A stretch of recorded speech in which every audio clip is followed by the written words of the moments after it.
Instagram face, Ozempic face, office siren, coquette. We all know social media is filled with these over-specific words that define our style, our looks, and our lives. Maybe unsurprisingly, brain rot, defined as the deterioration of a person's mental or intellectual state, especially viewed as the result of overconsumption of online material, has been named Oxford Word of the Year in 2024. And as a reminder of just how much we live our lives online. But as I mentioned in my trend predictions video, there seems to have been a slight decrease in interest in living our lives only online, with less interest in celebrity culture or microtrends, with people rather looking more to real life for style and beauty inspiration. In this video, I want to explore this trend a bit deeper and see to what extent, if any, we are becoming less chronically online. We understand chronically online as someone who spends so much time online that it skews their sense of reality.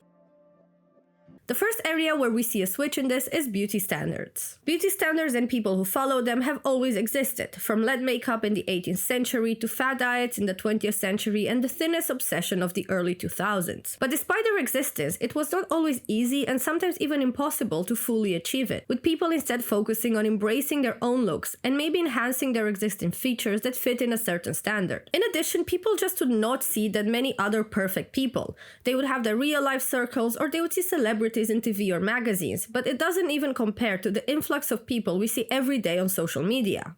But this rising popularity of social media at the same time with the rising accessibility of beauty procedures gave birth to this new phenomenon. What happened with cosmetic procedures and social media, we can now see happening with body positivity and Ozempic. While there was a period of celebrating body diversity online and in the fashion and beauty spaces, the widespread use of weight loss drugs such as Ozempic seems to have contributed to the reversal of these attitudes, instead bringing back an expectation of thinness as desirable and acceptable. But despite this, some counter-movements which are trying to challenge the dominance of the Instagram face have also appeared online, and they are also trying to change this one-size-fits-all approach to beauty standards. For example, there have been trends that focus on refining beauty in our own unique features, for example this trend of celebrating unique noses, but also creators who promote makeup use not to achieve a beauty standard but as a way to enhance our own features and express ourselves. There is also a rise in people experimenting with makeup outside of their own bubbles. For example, Western creators recreating makeup from the Chinese app Red Note, which is often focused on softening the features rather than creating a chiseled look. When it comes to famous people, there is a lot of discourse around Instagram face and how it can ruin the cinematic experience for viewers, especially in historical movies, but also compared to the real feel that movies from 20 years ago had compared to movies today. This brings me back to this idea of a paradox of uniqueness, where on one hand we are all trying to achieve the same very narrow beauty standards, but on the other hand we are obsessed with trying to be personal and unique.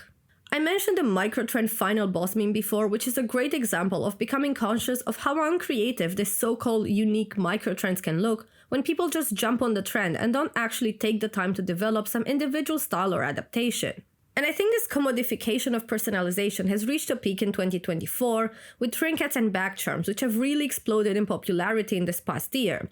And they became from something that was really personal and maybe DIY to something that luxury brands charge hundreds and even thousands of pounds on. Fashion journalist Nina Marie commented on this in her Instagram. To be perceived as cool, you need to have a message of some kind, and B, be totally individual. With this in mind, Urban Outfitters, a mass retailer selling trinkets, makes sense. She highlights how existing in the same online echo chambers can make us unaware of the ironic way in which we all seek to be unique in the same way.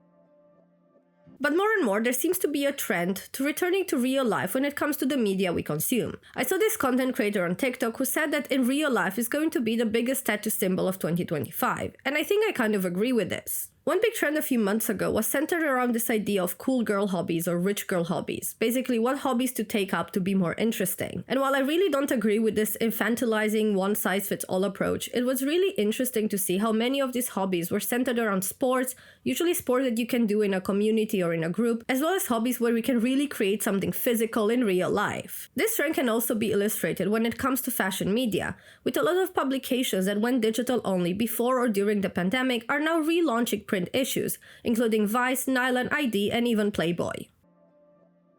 This pivot to real life also seems to come at a time where the influencer era is coming to an end. In the past decades, influencers have been some of the most followed creators on social media and became central to the marketing strategies of almost any brand. But the last 2 years have seen a gradual decline in interest for this type of creators. The Business of Fashion reported on this since last year in their annual State of Fashion report. Their consumer survey identified that 60% consumers turn less to influencers than they did a few years ago, instead preferring more authentic or relatable personalities online. This has already been so obvious on TikTok, where the focus was placed more on the educational or entertainment value of a piece of content rather than the person posting it, with a lot of successful TikTok creators having full-time jobs with content creation on the side. I think this definitely reflects the audience's desire for less aspirational content and more content that actually bridges the gap between online and the real life. When it comes to fashion content creators, it seems that the focus has shifted from style inspiration, aspirational, or shopping videos to creators that provide more context and sometimes even critical opinions.